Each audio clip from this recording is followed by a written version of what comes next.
The book Post-Islamism, Islamic Social Movements in the Era of Neoliberal Globalization, written by Dr. Husnul Amin, is a comprehensive research work based on a snapshot approach, keeping in background the accommodating attitude and amenability of Islamic social movements around the globe. This study has critically examined some of the main theoretical threads deployed to the study of Islamic social movements.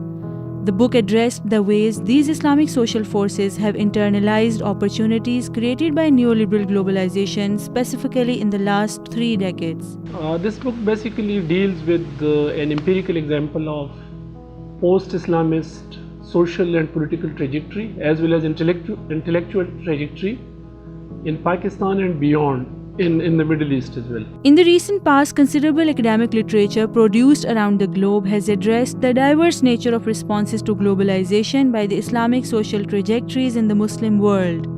Depending on opportunities and ideational frameworks of the Islamic social movements, the variety of these responses range from complete rejection to partial acceptance to internalization.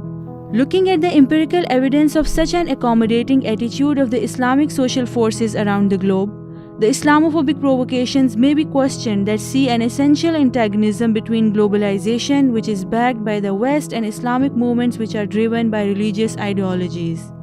Predictions were also made about an inevitable clash between the two culturally incompatible entities, that is, the West and Islam. A scenario of jihad versus Macworld and Mecca versus mechanization was painted in the popular media. However, the recent scholarship has largely deviated from the trend and questioned not only the unstated assumptions of such approaches, but also highlighted countless empirical examples that question the validity of an us versus them polarization. Amin has tried to understand the dynamics of this process in his book, so indeed it's an important contribution to understanding the construct of Muslim intellectual movements in contemporary societies. You can say a variant of Islamism.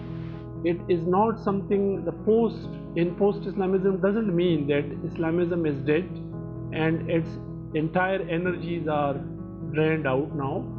But in this case I deal with the issues that were not actually captured by political Islam and as well as militant Islam, and post-Islamism has created new space for creative thinking and for political mobilization, political participation and political activism as well. As an empirical example, this research explored and highlighted the emergence of an intellectual community in Pakistan led by a religious scholar Javed Ahmed Ghamdi. Genesis, intellectual biography and unprecedented popularity gained by Ghamdi and his close associates also revealed mutation, discontinuity and change from their previous religious position. The research focused on a study of two mainstream Islamic political parties through the lens of their electoral manifestos and the news content. Methodologically, it employed the manifesto coding scheme and empiricized the Islamic political parties' platforms on various issues relating to politics, economy, external relations, social fabric and Islamic Sharia. In this book, I deviate from their main understanding of post-Islamism as well, because in their understanding, political Islam and Islamism has reached a dead end and it has lost all its energies, creative energies and potentials.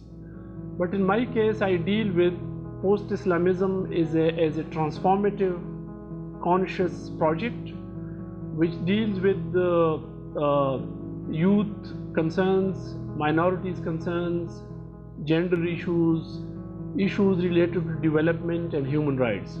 This book is a great recommendation for the audience who is keen to learn that how in 1999 post-colonial Pakistan took consciously the path of moderate Islam, recognizing the space for women, youth and non-Muslim voices, and consequently allowed pluralism to play a crucial role in the socio-economic development and democratization of Pakistani society.